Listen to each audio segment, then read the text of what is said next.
नमस्कार, आप देख रहे हैं आज तक। आपके साथ मैं हूं सईद अंसारी। रात 9 बजे के इस बुलेटिन में हम आपको बताएंगे कि प्रधानमंत्री नरेंद्र मोदी जब मुंबई पहुंचे तो उनके कार्यक्रम में कौन कौन मेहमान मौजूद थे। हम आपको ये भी बताएंगे कि नरेंद्र मोदी ने आज पत्रकारों को जो दिवाली की दिल्ली में पार्टी दी उसमें उन्होंने क्या क्या कहा। लेकिन इस वक्त एक बड़ी खबर महाराष्ट्र से आ रही है और खबर ये कि महाराष्ट्र में बीजेपी और शिवसेना के बीच डील एक बार फिर से फंस गई है। ये बड़ी खबर इस वक्त आ रही है, पेज फिर से फंस गया है। गठबंधन को लेकर दोनों के बीच जो समझौता होना था, बीजेपी अपनी शर्तों पर गठबंधन चाहती है जबकि शिवसेना सम्मानजनक समझौता चाहती है। खबर ये भी आ रही है कि बीजेपी अल्पमत सरकार बना सकती है और ऐसा हुआ तो मतलब ये हुआ कि शिवसेना से अलग बीजेपी अल्पमत सरकार अपनी बनाएगी। मतलब ये कि शिवसेना बीजेपी में गठबंधन फिर से फंस गया है। गठबंधन की शर्तों पर बात नहीं बन पा रही है। बीजेपी अपनी शर्त पर गठबंधन करना चाहती है जबकि शिवसेना पीछे हटने को तैयार नहीं है। कई सारे अहम मंत्रालयों की मांग शिवसेना की तरफ से आती रही है। 1995 के फॉर्मूले पर भी गठबंधन चाहती है शिवसेना, जिसके तहत उप मुख्यमंत्री शिवसेना का होगा। तो बड़ी खबर इस वक्त यही है कि गठबंधन में पेच फंसा हुआ है। इस पर और जानकारी हम आगे आपको देंगे। वैसे कहते हैं कि रहीमन रिश्ता प्रेम का मत तोड़ो चटकाए, टूटे तो फिर ना जुड़े और जुड़े तो गांठ पड़ जाए। शिवसेना और बीजेपी के बीच 25 साल की दोस्ती जब टूट गई तो दोनों के रिश्ते इतनी आसानी से नहीं जुड़ेंगे। गठबंधन की शर्तों को लेकर दोनों पार्टियां अड़ी हुई हैं। बीजेपी बड़े भाई की भूमिका में है, समझौता कैसे करेगी। उधर शिवसेना इतनी जल्दी ये कैसे स्वीकार कर ले कि उसके हाथ अब खाली हैं।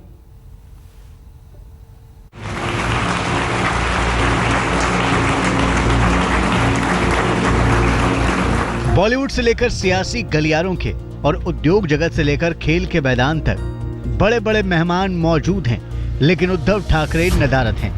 मुकेश अंबानी ने न्योता जरूर भेजा था, लेकिन शिवसेना के सुप्रीमो पहुंचे नहीं और न ही मुंबई में प्रधानमंत्री नरेंद्र मोदी से मुलाकात की। लिहाजा एक बार फिर कयासों का बाजार गर्म हो गया। सवाल खड़े हुए कि क्या शिवसेना और बीजेपी साथ आएंगे? शायद नहीं। सूत्र बताते हैं कि ना तो बीजेपी झुकने को तैयार है और न ही शिवसेना पीछे हटने को। खबरों की माने तो बीजेपी अपनी शर्तों पर शिवसेना के साथ गठबंधन चाहती है जबकि शिवसेना सम्मानजनक समझौता चाहती है। अगर शिवसेना से बात नहीं बनती तो बीजेपी अल्पमत सरकार बना सकती है। इस सूरत में शिवसेना के पास बाहर से समर्थन देने या फिर विपक्ष में बैठने के अलावा कोई चारा नहीं बचेगा। शिवसेना के हित के लिए, पार्टी के हित के लिए जो करना है वो उसके बारे में शिवसेना पक्ष प्रमुख उद्धव जी ठाकरे निर्णय लेंगे और वो शिवसेना के हित के लिए लेंगे। दरअसल आपको बताते हैं कि बीजेपी और शिवसेना के बीच डील क्यों फाइनल नहीं हो पा रही है। शिवसेना और बीजेपी में मंत्री पद को लेकर पेंच फंसा है। शिवसेना को डिप्टी सीएम समेत गृह, वित्त और पीडब्ल्यूडी मंत्रालय चाहिए, जबकि बीजेपी शिवसेना को उद्योग, स्वास्थ्य, महिला और बाल विकास और पर्यावरण मंत्रालय देना चाहती है। पेंच इसलिए भी फंसा है क्योंकि बीजेपी छोटा मंत्रिमंडल चाहती है, लिहाजा शिवसेना के ज्यादा विधायकों को मौका नहीं मिल सकता। शिवसेना बीजेपी के बीच रिश्ता तो उसी दिन खत्म हो गया जिस दिन चंद सीटों के लिए चुनाव के पहले शिवसेना बीजेपी गठबंधन नहीं हो पाया। अब होना बाकी है तो चुनाव के बाद सरकार बनाने के लिए डील का तय होना। बीजेपी चाहती है कि डील हो तो उनकी शर्तों पर, जो वो दे वो शिवसेना चुपचाप स्वीकार कर ले। बीजेपी ने यह तय किया है कि डील या नो डील सरकार वो जरूर बनाएंगे। अब शिवसेना को यह तय करना है कि क्या बीजेपी के सामने सर झुकाना है या नहीं। इस बीच रविवार को प्रधानमंत्री नरेंद्र मोदी ने एनडीए सांसदों को दिवाली मिलन के लिए न्योता भेजा है। खबर है कि उद्धव ठाकरे ने अपने सांसदों को इस कार्यक्रम में शिरकत करने के निर्देश दिए हैं, लेकिन सूत्र बताते हैं कि शिवसेना सांसदों में नाराजगी इस कदर है कि उनमें से कई मोदी की चाय पार्टी में शिरकत नहीं करेंगे। अगर ऐसा होता है तो समझिए शिवसेना और बीजेपी के बीच बात बनते बनते एक बार फिर बिगड़ गई। साहिल जोशी, मुंबई, आज तक। आइए इस वक्त हम आपको सीधे मुंबई लिए चलते हैं। साहिल जोशी हमारे संवाददाता हमारे साथ जुड़ चुके हैं। साहिल, बीजेपी और शिवसेना की खींचतान में इस वक्त क्या चल रहा है? ये पेच आखिर कितनी बुरी तरह से फंसा हुआ है और किसे झुकना पड़ेगा ताकि बात बन पाए? साहिल। देखिए, इस वक्त तो ये डील होना काफी मुश्किल नजर आ रहा है, क्योंकि जिस तरीके की ये डील होगी उसमें शिवसेना का नुकसान ही नुकसान है। बीजेपी चाहती है कि शिवसेना घुटनों तले उनके पास आए और ये मान ले कि अब उनकी वो ताकत नहीं रही। बीजेपी जो उनको ऑफर दे रही है वो शिवसेना अगर एक्सेप्ट करती भी है तो वो सत्ता में जाना उस तरीके से होगा कि बिना किसी अधिकार के सत्ता में जाना होगा। जो शिवसेना की न्यूसेंस वैल्यू है उसको खोना होगा। क्या ये शिवसेना को एक्सेप्ट होगा, ये उद्धव ठाकरे को तय करना है। दूसरी तरफ उनको डर यह सता रहा है कि अगर सत्ता के बाहर रहेंगे तो क्या पार्टी टूटेगी नहीं टूटेगी, उसको लेकर उनको चिंता है। वहीं दूसरी तरफ बीजेपी ने तय कर लिया है कि अब किसी भी हालत में 29 या 30 तारीख को शपथ ग्रहण होगा और उसमें शिवसेना रहे या ना रहे शपथ ग्रहण होगा और अपने मंत्रियों के साथ वो शपथ ग्रहण करेंगे। बाद में तय किया जाएगा कि शिवसेना का क्या करना है। लेकिन अगर शिवसेना इनके खिलाफ विपक्ष में बैठती है तो सबसे बड़ी चिंता उनके लिए होगी कि फिर एनडीए में उनका मंत्री कैसे हैं। तो एक तरीके से शिवसेना इस मामले में फंसी है। दूसरी तरफ बीजेपी ने यह तय किया है कि किसी भी हालत में वो शपथ लेंगे, उनका मुख्यमंत्री शपथ लेगा। जो देवेंद्र फडणवीस होंगे ये करीब करीब तय माना जा रहा है और बाकी उनके मंत्री शपथ लेंगे। शिवसेना के साथ डील हो या ना हो, किसी भी सूरत में ये शपथ ग्रहण होगा। आप कह रहे हैं कि डील होना मुश्किल लग रही है, तो अगर डील फाइनल नहीं होती है तो बीजेपी क्या करेगी? किस तरह से सरकार बनाएगी? और सबसे महत्वपूर्ण, शिवसेना के पास उसके बाद क्या विकल्प रह जाएंगे? नहीं, जैसे मैंने कहा कि शिवसेना के लिए सचमुच में ये एक तरीके से एक तरफ कुआं एक दूसरी तरफ खाई, इस तरीके की स्थिति पैदा हो गई है। वो सत्ता में जाना तो चाहते हैं क्योंकि उनके विधायकों का एक तरीके से दबाव है अपने पदाधिकारियों पर, नेतृत्व पर कि अब हम 15 साल के बाद हमको सत्ता में जाना चाहिए। दूसरी तरफ अगर जिस तरीके से बीजेपी चाहती है, क्या घुटने के बल पर वो जाएंगे, झुककर जाएंगे बीजेपी के सामने, तो एक तरफ शिवसेना का उसमें भी नुकसान है। जो शिवसेना ने अपनी छवि बना के रखी है उसको कहीं ना कहीं उससे ठेस पहुंचेगी। तो विपक्ष में अगर बैठते हैं तो केंद्र में भी उनको मंत्री पद छोड़ना पड़ सकता है। ऐसे में ये भी हो सकता है कि शिवसेना ये तय करे कि चलिए आप हमको अच्छी डील नहीं दे रहे, लेकिन चूंकि सरकार जनता ने आपको मत दिया है, आपको बहुमत के आंकड़े से थोड़ा बहुत दूर रखा है, तो हम आपको ऐसे ही समर्थन दे देते हैं। यह भी फैसला हो सकता है ताकि कम से कम थोड़ी कुछ साख बची रहे। लेकिन इस पर फैसला अभी तक शिवसेना में किसी तरीके से नहीं हुआ है। फिलहाल जोर इसी बात का होगा, आखिर तक कोशिश इस बात की रहेगी कि किसी ना किसी तरीके से समझा बुझाकर बात मान ली जाए और शिवसेना भी सत्ता में पहुंचे। लेकिन उसके लिए कितना वक्त लगेगा, क्या उतना पेशेंस शिवसेना रख पाएगी, ये अब आगे जो भी समय आएगा उसमें तय होगा। लेकिन काफी इस तरीके का माहौल है शिवसेना में, कोई फैसला ठोस डिसाइड करके इस मामले में आगे बढ़ने की बात नहीं हो रही है।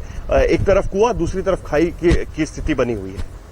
कुआं खाई की स्थिति शिवसेना के लिए मुश्किल, शिवसेना के लिए काफ़ी ज़्यादा है और बीजेपी ये तय कर चुकी है कि हम तो सरकार बनाएंगे, शिवसेना आए तो हमारी शर्तों पर, समझौता हम अपनी ही शर्तों पर करेंगे। महाराष्ट्र में तो चुनाव हो गए, मोदी जीत गए, लेकिन सरकार को लेकर सस्पेंस अभी फिलहाल बना हुआ है। इस बीच 2 और राज्यों में चुनाव का ऐलान हो चुका है मोदी की, और यहाँ पर परीक्षा है। जम्मू कश्मीर, झारखंड, दोनों राज्यों में 5 चरणों में मतदान होगा। मतदान शुरू होगा 25 नवंबर से। दोनों राज्यों में दूसरे चरण का मतदान 2 दिसंबर को होगा, तीसरे चरण का मतदान 9 दिसंबर को। दोनों राज्यों में चौथे चरण की जो वोटिंग होगी वो 14 दिसंबर को होगी और अंतिम चरण का मतदान 20 दिसंबर को होगा। काउंटिंग के लिए 23 दिसंबर की तारीख तय की गई, यानी कि 23 तारीख को ये तय हो जाएगा कि नरेंद्र मोदी इन 2 राज्यों में भी अपना जलवा दिखा पाते हैं या नहीं, और बीजेपी का परचम इन 2 राज्यों में भी लहरा पाते हैं या नहीं। नरेंद्र मोदी की जबरदस्त लहर लोकसभा चुनाव के बाद से चल रही है। तमाम राज्यों पर बीजेपी का कब्जा हो गया है और अब जम्मू और कश्मीर और झारखंड में चुनावों की तारीखों का ऐलान हो चुका है। तो ये एक बड़ी चुनौती यहाँ पर नरेंद्र मोदी के लिए इन 2 राज्यों को जीतना। कुछ ही दिनों पहले जम्मू कश्मीर में बाढ़ आई थी और कश्मीर में सबसे ज्यादा, कश्मीर में बाढ़ ने खूब तबाही और बर्बादी मचाई। राहत का काम इस वक्त भी चल रहा है। लाखों लोग बेघर हो चुके थे, अब भी बेघर है। इस सब के बीच चुनाव का ऐलान, सियासत गर्मा गई है। सवाल खड़े हो रहे हैं इस वक्त चुनाव पर भी।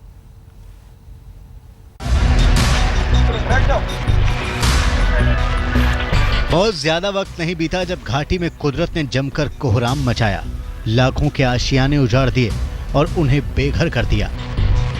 कश्मीर के सीने में आज भी वो दर्द एकदम ताजा है। इस बीच चुनाव आयोग ने विधानसभा चुनाव का ऐलान कर दिया है। 25 नवंबर से लेकर 20 दिसंबर तक 5 चरणों में होंगे मतदान। 23 दिसंबर को नतीजों का ऐलान होगा। बाढ़ पीड़ित इलाकों में राहत का काम अब भी जारी है, लिहाजा चुनाव के वक्त को लेकर सवाल खड़े किए जा रहे हैं। उमर अब्दुल्ला ने ट्वीट किया, नेशनल कॉन्फ्रेंस किसी दूसरे के सियासी पुनर्वास से पहले बाढ़ पीड़ितों का पुनर्वास चाहती थी, लेकिन चुनाव आयोग की सोच कुछ और थी। दूसरी पार्टियों में भी चुनाव के वक्त को लेकर नाराजगी है। चुनाव का ऐलान तो हो गया, लेकिन लोग अब राहत कैंपों और टेंटों में रह रहे हैं। आंकड़ों पर गौर करें तो बाढ़ में करीब 1 लाख लोगों के घर तबाह हुए थे। करीब 1.5 लाख मकानों को आंशिक नुकसान पहुंचा था। करीब 1 लाख लोग टेंटों में रहने को मजबूर हुए थे और करीब 6 लाख लोग आज भी बेघर हैं। विधानसभा चुनावों के वक्त पर उठ रहे सवाल भी चुनावी सियासत का हिस्सा है, क्योंकि आने वाले चुनावों में राहत कामों को भी मुद्दा बनाया जाएगा और शायद खामियाजा भुगतना पड़ेगा सत्तारूढ़ पार्टी को। श्रीनगर से अशरफ वानी के साथ आज तक ब्यूरो। जम्मू कश्मीर के साथ झारखंड में भी चुनाव हो रहे हैं। तारीखों का ऐलान हो चुका है, तो झारखंड के चुनावी दंगल के लिए राजनीतिक दलों ने अपनी बाहें चढ़ा ली हैं। मैं गठबंधन के पक्ष में हूं। मैं गठबंधन, हमारी एक पार्टी की अपनी चुनाव लड़ने की, जो एक गठबंधन के तहत चुनाव लड़ने के जो हमारी सहमति बनी है, हम अच्छे मजबूती के साथ आगे आएंगे। इस बार गठबंधन में कितनी सीटें लेकर बात हुई है? ये थोड़ी दिन और इंतजार कीजिए, ये भी स्पष्ट करेंगे। ज्यादा कौन सीट ले रहा है, झारखंड मुक्ति मोर्चा या कांग्रेस? ये सभी बातें हम अभी नहीं कहना चाहेंगे। ये कुछ दिन, अब हमारी आज तो चुनाव घोषणा हुई है, बहुत जल्द अब बैठेंगे, इसके बाद हम लोग आप लोगों को स्पष्ट करेंगे। झारखंड प्रदेश भारतीय जनता पार्टी पूरी तैयारी के साथ चुनाव मैदान पे उतरेगी और इसके लिए भारतीय जनता पार्टी अपने 81 विधानसभा क्षेत्र में बूथ स्तरीय सम्मेलन आयोजित कर चुकी है और मुझे पूर्ण विश्वास है कि 2/3 मेजॉरिटी भारतीय जनता पार्टी को मिलेगी। इसमें 4 पार्टी तो है ही है, आरजेडी, जेडीयू और जेएमएम प्लस कांग्रेस, ये 4 तो है ही है। कुछ पार्टियां भी और इसमें शामिल होने की संभावना है, जो उनके नेताओं के बयान है। उसमें झारखंड मुक्ति मोर्चा और जेबीएम में थोड़े आपस के मतभेद है, डिस्टेंस है। वो अगर सॉर्ट आउट हो जाए तो हम लोग उसको भी लार्जली ज्वाइन करा सकते हैं। अगर झारखंड मुक्ति मोर्चा और ये में एक मेंटली नहीं एडजस्टमेंट होता है, सीट का एडजस्टमेंट तो चलिए बात की बात, वो एक परेशानी। झारखंड, जम्मू कश्मीर, इन 2 राज्यों में विधानसभा चुनावों का ऐलान हो चुका है, लेकिन एक और राज्य है जहां पर चुनाव का इंतजार हो रहा है और वो राज्य है दिल्ली। दिल्ली की तस्वीर अभी तक साफ नहीं हो रही है। चुनाव होंगे दिल्ली में या नहीं होंगे, या फिर सरकार बनाने का कोई और रास्ता यहां पर निकलेगा, इस पर अभी भी सस्पेंस बना हुआ है। और दिल्ली में सस्पेंस इसलिए भी ज्यादा है क्योंकि चुनाव आयोग ने 3 सीटों पर उपचुनाव का ऐलान कर दिया है। इस बीच 28 तारीख को उपराज्यपाल को दिल्ली में सरकार बनाने को लेकर सुप्रीम कोर्ट में अपना जवाब भी देना है। तो दिल्ली में अभी भी चुनाव होंगे या नहीं, इस पर सस्पेंस बना हुआ है। लगता है दिल्ली में सियासी उठापटक अभी बाकी है। चुनाव आयोग ने जम्मू कश्मीर और झारखंड के साथ ही दिल्ली की 3 विधानसभा सीटों पर भी 25 नवंबर को चुनाव कराने का फैसला किया है। दिल्ली की तीनों सीट महरौली, तुगलकाबाद और कृष्णानगर सीटें बीजेपी विधायकों के 2014 लोकसभा चुनाव में विजयी होने के साथ खाली थी। पे हमारा नोटिफिकेशन क्या होगा उसी दिन में, अगर हमारा सुप्रीम कोर्ट या एलजी सबको डिसीजन ले जाए तो उसी लिहाज से हम कम करेंगे। सब अनाउंस कर देते कि भाई देखो इलेक्शन करो, बोले तो हम जो करते कि हमारा नोटिफिकेशन खत्म, हमारे कोई तकलीफ नहीं है। नियमों के मुताबिक 6 महीने से पहले खाली सीटों पर चुनाव कराना जरूरी है। 30 नवंबर को यह मियाद खत्म हो रही थी, लिहाजा उससे पहले उपचुनाव का ऐलान किया गया। हालांकि इस उपचुनाव पर संकट के बादल भी छाए हुए हैं। सुप्रीम कोर्ट में दिल्ली के उपराज्यपाल को 28 तारीख को जवाब देना है। इस जवाब में केंद्र सरकार और उपराज्यपाल को यह बताना है कि दिल्ली में सरकार बनने की क्या संभावना है। अगर 28 अक्टूबर को एलजी चुनाव का प्रस्ताव रख देते हैं तो दिल्ली में उपचुनाव टल भी सकते हैं और इसकी जगह ताजा विधानसभा चुनाव की घोषणा की जा सकती है। लेकिन उपचुनाव से पहले सियासी खिलाड़ी एक दूसरे पर तलवार भांज रहे हैं। अगर दिल्ली विधानसभा की मौजूदा स्थिति को देखें तो बीजेपी के पास 29 सीटें हैं, वहीं आम आदमी पार्टी के पास 27, कांग्रेस के पास 8 सीटें हैं और अन्य के पास 3 अन्य विधायकों में दिल्ली में सरकार बनाने के लिए 36 सीटों की जरूरत है। जाहिर है इन 3 सीटों पर अगर किसी एक पार्टी को जीत मिल गई तो वो अपने बलबूते पर सरकार नहीं बना सकती। हाँ, इतना जरूर है कि जीतने वाली पार्टी जादुई आंकड़े के थोड़ा और करीब पहुंच जाएगी। रजत के साथ संजय शर्मा, दिल्ली आज तक। प्रधानमंत्री नरेंद्र मोदी आज पत्रकारों को दिवाली मिलन के बहाने चाय पर बुलाने में कामयाब रहे। कार्यक्रम में न्यूज़ चैनल्स और अखबारों के संपादकों के साथ साथ बीजेपी बीट कवर करने वाले तमाम रिपोर्टर्स भी मौजूद थे। प्रधानमंत्री ने इस कार्यक्रम में संक्षिप्त भाषण भी दिया, फिर मंच से उतरे, एक एक पत्रकार से मिले, उनका हालचाल पूछा। प्रधानमंत्री नरेंद्र मोदी ने कहा कि वो आगे भी मीडिया से मुलाकात जारी रखेंगे।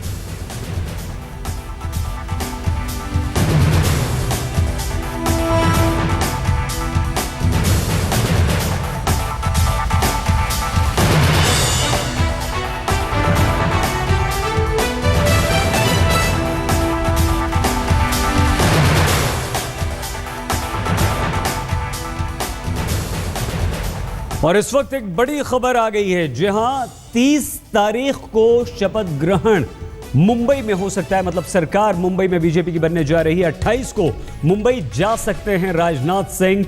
30 तारीख को, 30 अक्टूबर को शपथ ग्रहण, यानी कि मुंबई महाराष्ट्र में बीजेपी की सरकार बन जाएगी। शिवसेना को नहीं मिलेंगे 4 मंत्रालय। तो क्या शिवसेना मान गई? अगर शिवसेना तैयार है तो गठबंधन होगा। बीजेपी की साफ तौर पर यह शर्त यहां पर आ गई है। 28 तारीख को राजनाथ सिंह जाएंगे, शिवसेना से बातचीत हो सकती है। मंत्रालय नहीं दिए जाएंगे। जिन मंत्रालयों की मांग शिवसेना कर रही थी वो मंत्रालय शिवसेना को नहीं दिए जाएंगे। और अगर शिवसेना को यह मंजूर है तो शिवसेना के साथ गठबंधन होगा, नहीं तो शिवसेना के बिना महाराष्ट्र में बीजेपी की सरकार बनेगी। यानी कि 25 साल की दोस्ती, 25 साल का गठबंधन जो है वो अब खत्म होने वाला है। अलग अलग चुनाव लड़े दोनों ने, लेकिन बीजेपी को पूर्ण बहुमत नहीं मिल पाया। उसे साथी की जरूरत है। लेकिन एनसीपी पहले ये कह चुकी है कि हम बाहर से समर्थन देने के लिए तैयार हैं। और एनसीपी ने ये कहकर शिवसेना की मुश्किलें और ज्यादा बढ़ा दी थी। लेकिन अब यह अहम खबर आई है, 30 को महाराष्ट्र में बीजेपी की सरकार, 28 को जाएंगे राजनाथ सिंह। टीम इंडिया के कप्तान महेंद्र सिंह धोनी एक हॉकी टीम के मालिक बन गए हैं। उन्होंने हीरो हॉकी इंडिया लीग के लिए रांची की टीम खरीद ली है। इस टीम का नाम उन्होंने रांची रेज रखा है। हॉकी लीग की पहली चैंपियन रांची की टीम थी, तब उसे रांची राइनोज के नाम से जाना जाता था। मगर उसके मालिकों से विवाद के बाद टीम की सदस्यता रद्द कर दी गई। दोबारा बोली लगाई गई, जिसमें धोनी ने बोली लगाकर बाजी जीत ली है। हालांकि धोनी के साथ सहारा इंडिया भी साझेदार है, लेकिन टीम के जो प्रमुख मालिक होंगे वो कप्तान महेंद्र सिंह धोनी टीम इंडिया के ही होंगे। धोनी ने इस अवसर पर खुशी व्यक्त करते हुए कहा कि वो हॉकी को बढ़ावा देने के लिए काम कर रहे हैं।